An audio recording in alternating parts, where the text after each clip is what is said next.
대한민국이 중동의 심장부를 향한 거대한 진역을 시작했습니다.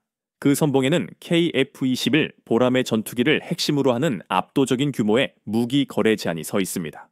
블룸버그 통신은 지난 19일 한국이 아랍에미리트 UAE에 무려 150억 달러 규모의 초대형 무기 패키지를 제시했다고 대대적으로 보도하며 전 세계를 놀라게 했습니다. 고치니 이재명 대통령은 최근 두바이 에어쇼 일정에 맞춰 아부다비를 직접 방문하여 KF-21 개발의 핵심 시스템, 현지 생산부터 공동 수출까지 아우르는 공동 가치 사슬 모함번을 구축하겠다는 강력한 정치적 의지를 표명했습니다. 이치오 특히 강훈식 대통령 비서실장은 이 계약 모델을 통해 한국 기업들이 150억 달러 이상의 계약을 체결할 수 있으리라 확신했으며 UAE 공군 장병들이 이미 한국항공우주산업 KAI 시설을 찾아 KF-21 시제기를 직접 시승하는 등 긴밀한 협력 단계를 밟고 있다는 소식도 전해졌습니다.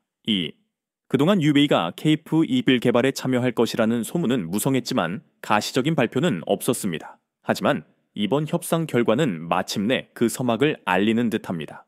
국내 커뮤니티에서는 KF-21의 차후 무장 통합 계획에 유도폭탄 등 특정 무기 체계가 포함되어 있다는 게시물이 주목받았는데 이는 이미 공동 개발을 염두에 둔 치밀한 포석이 아니었냐는 분석이 지배적입니다.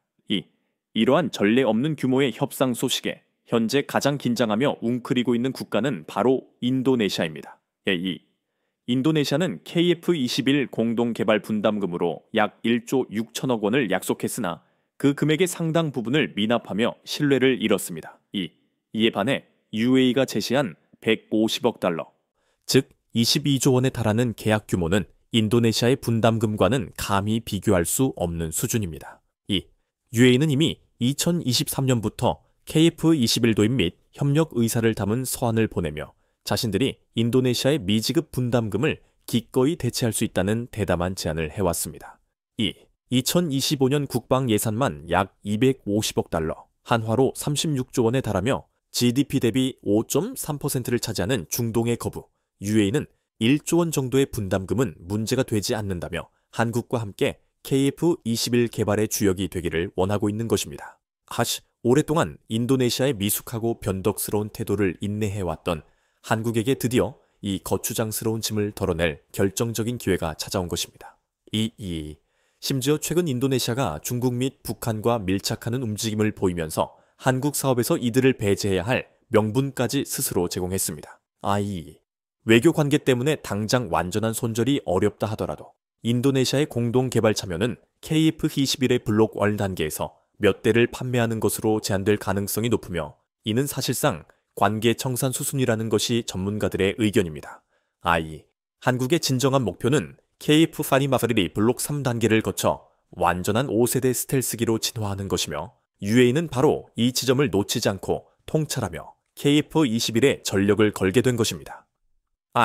오래전부터 5세대 전투기를 갈망했던 UAE는 미국으로부터 F-35 도입이 지연되거나 사실상 좌절된 이후 5세대로 진화할 수 있는 잠재력을 지닌 한국산 KF-21을 대안으로 선택했습니다.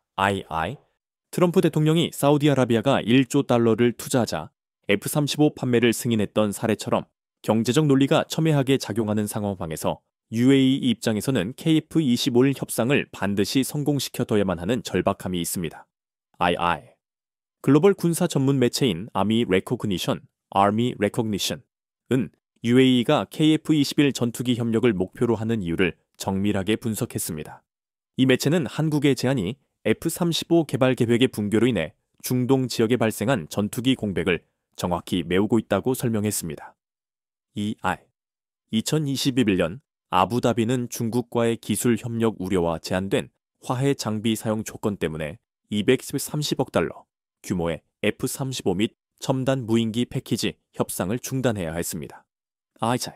게다가 러시아의 수호아소 57 같은 기종은 제재, 우크라이나 전장에서의 불투명한 실전 능력, 그리고 확정된 수출 고객의 부재라는 역풍에 직면해 있어 실제 유지 비용과 임무 수행력이 불투명합니다.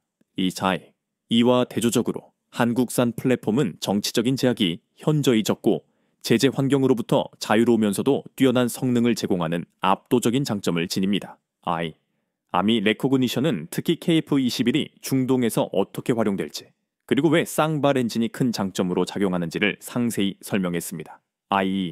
이란 억제에 초점을 맞춘 걸프전 시나리오를 상정할 때 KF-21의 AESA 레이더, 정교한 네트워킹 시스템, 그리고 쌍발 엔진이 제공하는 안전 여유는 호르무즈 해협 상공에서의 장거리 공중 치안 유지, 유조선 및 중요 플랫폼 호위 임무, 그리고 해안 미사일 포대나 드론 발사대에 대한 정밀 타격을 완벽하게 지원할 것입니다.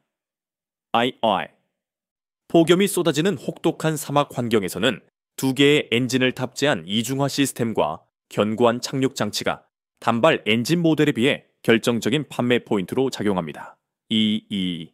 중동 국가들이 쌍발 엔진을 장착한 KF-21에 깊은 관심을 보이는 가운데 가장 먼저 KF-21 구매 의사를 밝혔던 필리핀 역시 이 점에 매료되었습니다. 섬나라인 필리핀 입장에서 단발 엔진 전투기를 대당 2천억 원 넘게 주고 사는 것은 엄청난 부담입니다. 염분이 많은 해상에서 주로 운영되는 전투기는 기체 부식이 훨씬 빠르고 고장도 작기 때문입니다. 그래서 미 해군처럼 해상 작전 소요가 많은 국가들은 엔진 하나가 고장 나도 나머지 하나로 비행을 지속할 수 있는 상대적으로 안전한 쌍발 전투기를 선호합니다. 문제는 쌍발 엔진 전투기가 극도로 비싸다는 점입니다. 예를 들어 쌍발 엔진 전투기인 라팔은 2022년 인도네시아 계약 기준으로 대당 2,800억 원이 넘었으며 인도가 개14대 추가 도입을 검토 중인 협상 조건은 대당 3,200억 원에 육박합니다. 다른 쌍발 전투기인 유로파이터 타이푼 역시 튀르키예와의 20대 계약 기준으로 대당 5,100억 원이 넘는 천문학적인 도입 비용을 자랑합니다. 그러나 이렇게 값비싼 쌍발 엔진 전투기를 울며 겨자 먹기로 살 수밖에 없었던 이득 국가들에게 한국의 등장이라는 거대한 변수가 발생했습니다.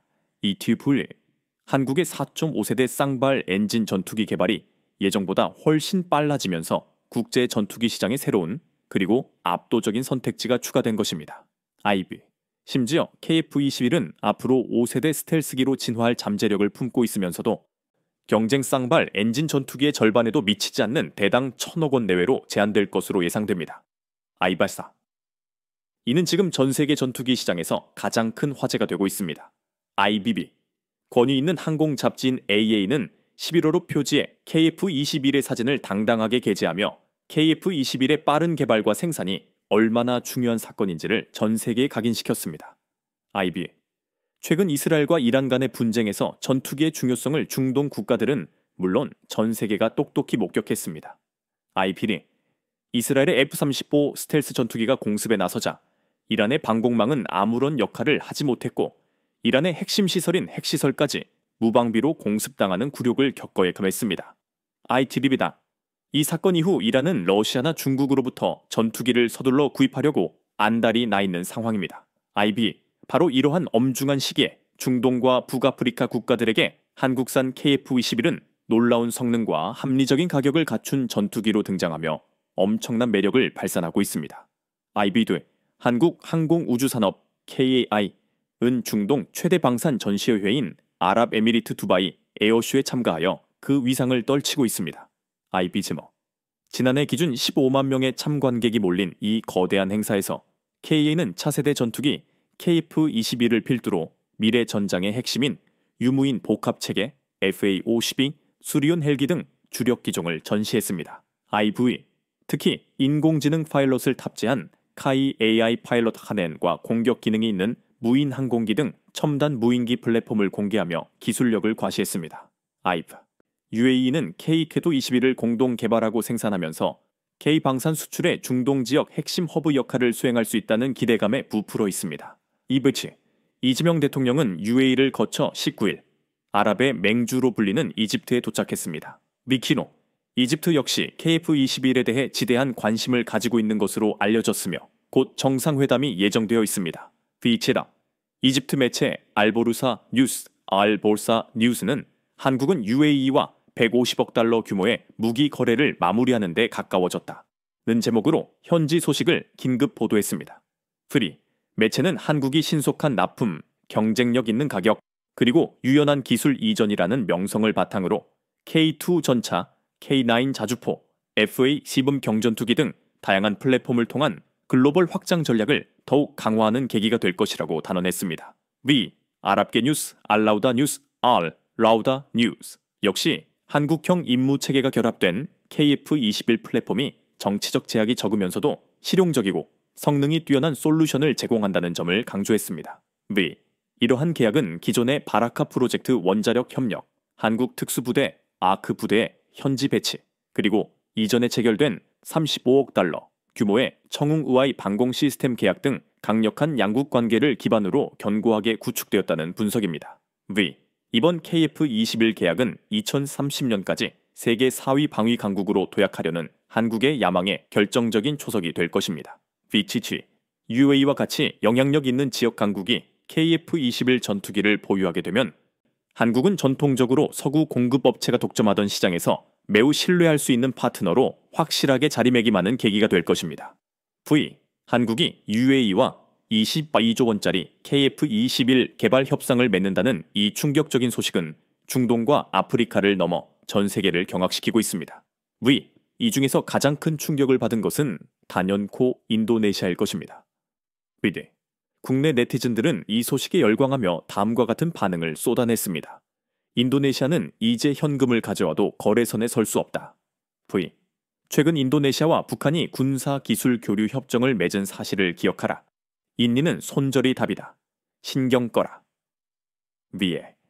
실망감 속에 피어난 희망, 대한민국의 국방력과 경제력이 세계의 질서를 뒤흔들고 있습니다. 여러분의 생각은 어떠신가요? KF11의 중동 진출이 한국 방위 산업에 미칠 파급 효과에 대해 함께 논의해 봅시다. 댓글로 의견을 남겨주시거나 이 주제에 대한 심층 분석 영상을 요청해 주시면 감사하겠습니다. 이 놀라운 소식의 의미를 더 깊이 파헤쳐 보고 싶다면 좋아요와 구독 부탁드립니다. 이상 깊이 있는 분석이었습니다.